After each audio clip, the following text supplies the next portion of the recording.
کروڑوں درود نبی پاک صلی اللہ علیہ وسلم کی ذات مبارکہ پر. میں ہوں آپ کا میزبان ایڈوکیٹ عاطف اور آپ دیکھ رہے ہیں میرا یوٹیوب چینل عاطف پاکستانی الوکیل. آج میں جس لیگل ٹاپک کے اوپر بات کرنے لگا ہوں یہ پاکستان کے اندر خاص طور پہ اس کی بہت سی لیٹیگیشن ہیں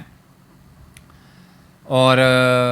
بہت سے معاملات ہماری کورٹس کے اندر اس کی بابت جو ہے وہ پینڈنگ ہیں اور بہت سے ڈسپیوٹ جو ہیں وہ اس بابت ہمارے سامنے آتے ہیں اور نہ صرف یہ پھر سول لیٹیگیشن رہتی ہے بلکہ یہ کرمنل کی طرف اپنا موومنٹ کر جاتی ہے. میں بات کر رہا ہوں غیر قانونی قبضہ کے حوالے سے. غیر قانونی جو قابض لوگ ہوتے ہیں یہ چاہے مافیا کی صورت میں ہوں چاہے ان کے پاس جو ہے کوئی اونرشپ جس طرح نہیں ہوتی وہ پھر بھی پراپرٹیز کے اوپر کسی کی دوسرے کی پراپرٹی کے اوپر ناجائز قابض ہوتے ہیں. ان کے حوالے سے ایک سپریم کورٹ کی ججمنٹ ہے, میں اس کے حوالہ بعد میں بتاتا ہوں, لیکن مختصراً یہ کہ آیا کہ ایسے لوگوں کو جو غیر قانونی قابض لوگ ہیں ان کو کوئی دادرسی حاصل ہوتی ہے کہ نہیں, ایک بات. دوسری بات, ان کے خلاف جو کیسز ہیں وہ کب دائر کیے جا سکتے ہیں. اب میں مختصراً پہلے بتا دوں کہ غیر قانونی قابض ہوتا کون ہے. وہ یہ کہ جس کے پاس کوئی اونرشپ نہیں ہوتی لیکن پھر بھی وہ اس جگہ پہ قبضہ جمائے بیٹھا ہوتا ہے, جبکہ اصل اونرشپ جو ہے یا اصل جو مالک ہوتا ہے اس کو وہاں سے نکال دیتا ہے یا اس کو وہاں پہ رہنے نہیں دیتا. جب آپ کسی دوسرے کی جگہ کے اوپر قبضہ کریں گے تو وہ غیر قانونی قبضہ کہلائے گا اور وہ غیر قانونی قابض کہلائے گا. اور اس کے اوپر انلیگل ڈسپوزیشن ایکٹ جو ہے باقاعدہ بنایا گیا جس کے تحت جو ہے وہ موسٹلی کیسز کیے جاتے ہیں, لیکن اویئرنیس کی کمی کی وجہ سے سوٹ اور پوزیشن جو ہے وہ سول کورٹس میں دائر ہوتے ہیں, کیونکہ غیر قانونی قابض کی ڈیفینیشن جو ہے وہ جب انلیگل ڈسپوزیشن ایکٹ کے تحت کیسز کیے جاتے ہیں تو وہ پھر اس سراؤنڈنگ کو پہلے دیکھتے ہیں کہ جی آیا یہ غیر قانونی قابض ہے کہ نہیں, کیونکہ اس کی جو ڈیفینیشن ہے انلیگل ڈسپوزیشن کے ایکٹ کے تحت وہ کچھ ڈفرینٹ ہے. اسی لیے لوگ جو ہے وہ پھر سوٹ فار پوزیشن کر دیتے ہیں تاکہ جو ہے وہ اس ڈیفینیشن کے پروسیس سے بچا جا سکے اور اپنی جو پراپرٹی ہے اس کا قبضہ حاصل کیا جا سکے. انلیگل پوزیشن جس کے پاس ہوتا ہے اس کو غیر قانونی قابض کہتے ہیں,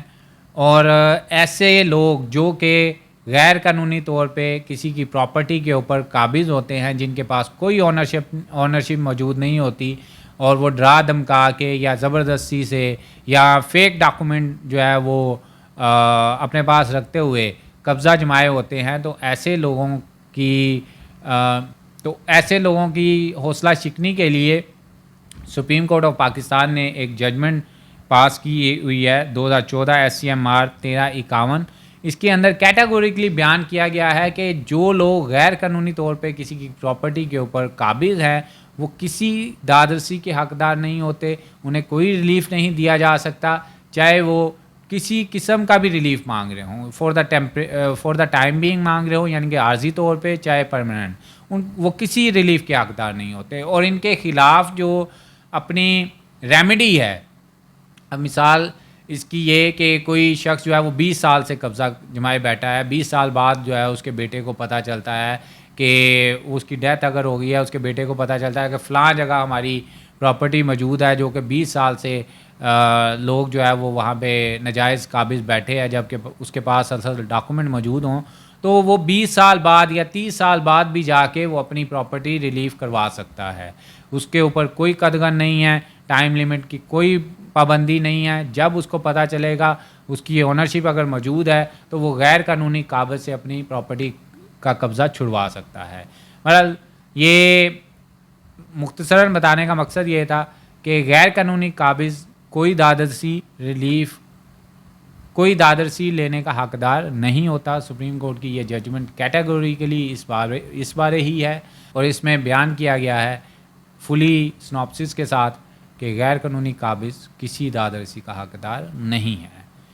امید کرتا ہوں یہ آسان الفاظ میں جو میں نے ویڈیو اپلوڈ کی ہے نئے آنے والے وکلاء حضرات کے لیے اور اپنے